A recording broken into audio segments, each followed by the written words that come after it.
फरमाते हैं कि मैं ना मजदूर लेने गया, बगदाद के चौक में मजदूर बैठे होते थे, तो मेरी उन मजदूरों में से ना एक नौजवान बच्चे पे नजर पड़ी। बड़ा कमजोर सा वजूद था, लेकिन चेहरे पर इबादत का निशान था। माथा बताता था कि नमाज का बड़ा ख्याल रखता है। मैं उसके करीब गया। चेहरे भी बड़ा कुछ बताते हैं ना, चेहरों में भी बड़ी रानाई होती है। फरमाते हैं मैं करीब गया, मैंने उसको कहा बेटे मजदूरी करोगे? तो कहने लगा मजदूरों में बैठा हूं तो हुजूर मजदूरी के लिए ही तो बैठा हूं। तो मैंने कहा कि चलो फिर। कहने लगा नहीं, मेरी कुछ शर्तें। मैंने कहा बताओ? कहने लगा पहली शर्त यह है कि लोग 4 दिनार दिहाड़ी लेते हैं, मैं 3 दिनार लूंगा। मैंने कहा यार बे तो बड़ी बेहतरीन है, बाकी भी इस तरह की रख ले।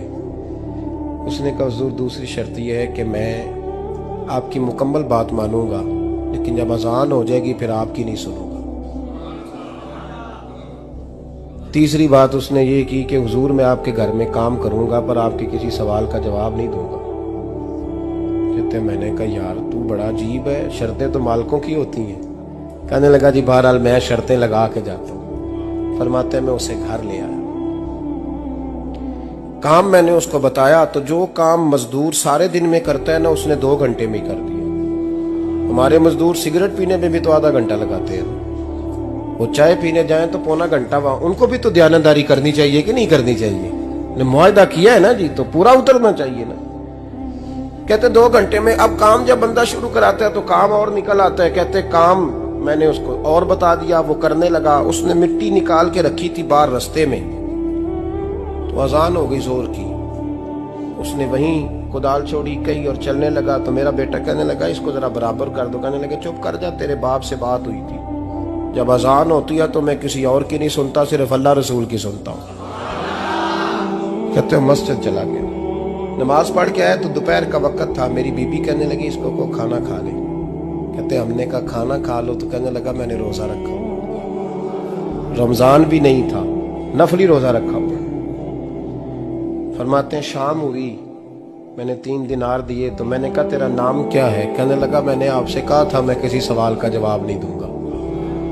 तो वो चला गया। अगले दिन मैं फिर लेने गया उसे, काम कुछ और निकल आए। तो लोगों ने बताया वो सिर्फ हफ्ते वाले दिन आता है। मैंने कहा क्यों? कहने लगे जी वो कहता है मेरा हफ्ते का खर्चा 3 दिनार है, जब 3 दिनार कमा लेता हूं तो बाकी सारा टाइम अल्लाह रसूल की जिक्र में गुजार दिया करता हूं। फरमाते हैं जी अगले हफ्ते मैं फिर लेने गया। मैंने पूरा हफ्ता इंतजार किया कि काम उसी से कराना है। मैं जब गया तो मैंने कहा चलो। कहने लगा मेरी शर्तें याद है ना? और मैंने कहा याद है भाई, साथ चल। फरमाते हैं काम कराया। 2-3 हफ्ते वो आता रहा। एक हफ्ते में गया तो लोगों ने कहा हुजूर आज नहीं आया। क्यों? कहने लगे बीमार हो गए। कहाँ घर है? कहने लगे बगदाद के कब्रिस्तान के पीछे जो कच्ची आबादी है उसमें रहता है। फरमाते मैं गया, दरवाजे पे दस्तक दी तो कहने लगा हुजूर आप हैं? दरवाजा खोला है, आ जाइए। फरमाते हैं मैं अंदर गया तो मैंने कहा तुम्हें कैसे पता चला मैं आया हूं? कहने लगा हुजूर अल्लाह वाले हो, आप नहीं आना था, वरना अमीर तो गरीबों का पता लेने कोई नहीं आते। कहते मैं करीब गया तो कहने लगा मैं आपका इंतजार कर रहा था, तेज बुखार है, तप रहा। जेब से कुछ पैसे निकाले। कहने लगा ये पैसे रखने। एक अंगूठी निकाली। कहने लगा हुजूर आज रात को मेरा इंतकाल हो जाएगा, इन पैसों का कफन खरीद के सुबह जनाजा पढ़ के मुझे दफन कर देना, और जब दफन करो तो ये अंगूठी लेके असर के बाद हारून रशीद के पास जाना। आप उसे कहना मैंने मिलना है, पर वो आपको टाइम नहीं देगा। आप उसको आवाज दीजिएगा कि तेरी एक अमानत है मेरे पास, फिर वो आपसे मिलेगा तो अंगूठी दे दे, फिर आप मेरी तरफ से फारिग हैं। हजरत फरमाने लगे तेरा नाम? और कहने लगा हुजूर वक्त थोड़ा है, आज रात मैंने जाना है, बड़ी लंबी माफी मांगनी है रब करीम से, अगर मुनासिब समझे तो मुझे अपने रब से तन्हाई कर देने। फरमाते हैं मैं आ गया, पर उसकी बातों ने मुझे सारी रात सोने नहीं दिया। फरमाते हैं सुबह बड़ी मुश्किल से सूरज निकला, मैं गया दरवाजे पे हाथ रखा तो दरवाजा खुला हुआ था। अंदर दाखिल हुआ तो खुशबुएं मेरा इस्तकबाल कर रही थी। जब चेहरे से कपड़ा हटाया तो उसका तो इंतकाल हो चुका। इंतकाल हो चुका है, ऐसे जैसे किसी का दीदार करके सोया। कहते मैं तो 2 आदमी ले गया था जनाजे पे, पर पता नहीं दुनिया किधर किधर से आई, कहां कहां से। अखां जदों मीटियां जमाना मैनू रोवेगा, अपना ते अपना बेगाना मैनू रोवेगा।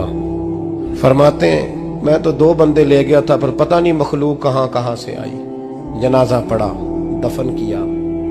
हारून रशीद के पास में असर के बाद गया, मैंने बुलाना चाहा पर बादशाह था, मेरी तरफ देखा ही नहीं। मैंने उसको कहा तेरी ये अमानत मेरे पास है। फरमाते हैं मुझे कोने पे ले गया, क्या बात है, कमरे में बुलाया, मैंने अंगूठी दी।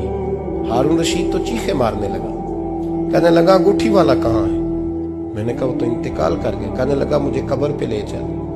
कहते मैं कब्र पे लाया तो वो लेट गया, तड़प के रोने लगा। मैंने कहा मेरा कलेजा फट जाएगा, ना उसने कुछ बताया ना तूने बताया, ये कौन था? तो हारून रशीद कहने लगा ये मेरा बेटा था। मैंने कहा तेरा बेटा और मजदूर? कहने लगा हुजूर ये हजरत दाऊद ताई के पास बैठा करता था, उनका मुरीद था। मुझे रोज कहता था अब्बा तूने बड़ी दुनिया इकट्ठी कर ली है, मरते वक्त तुझसे टांगे समेटी नहीं जाएंगी, इतना हिसाब नहीं तू दे सकेगा। मैं इसको समझा देता, इसकी अम्मा समझा देती। ये रोज हमें कहता छोड़ दो, आ जाओ अल्लाह रसूल की बारगाह में झुक जाएं। हम समझ। एक दिन ये चला गया, कहने लगा फिर तुम्हारा रास्ता और है और मेरा रास्ता और है। ये सोने की अंगूठी गलती से इसके पास रह गई, गलती से हीरे की अंगूठी चली गई। कहने लगा देखो मेरे बेटे ने आज वो भी वापस कर दी है। फिर तड़प के कहने लगा हारून रशीद था तो ये मेरा बेटा, पर मेरा मुर्शद निकला, मेरा पीर निकला। भाई जिंदगी तो बड़ी थोड़ी है ना। बाबा साहब ने कहा था उठ फरीदा सुते आओ, और दाढ़ी आ गया पूर, अग्गा नेड़े आ गया, पिछा रह गया दूर। उठ फरीदा सुते आ, खलकत वेखन जा, मते कोई मिल जाई बख्शिया ते तू ही बख्शिया जा। उठ फरीदा सुते आ, झाड़ू दे मसीत, तू सुते रब जागदा, तेरी डाडे नाल परीत। मेरा रब हमें भी अपनी बारगाह में कबूल फरमा।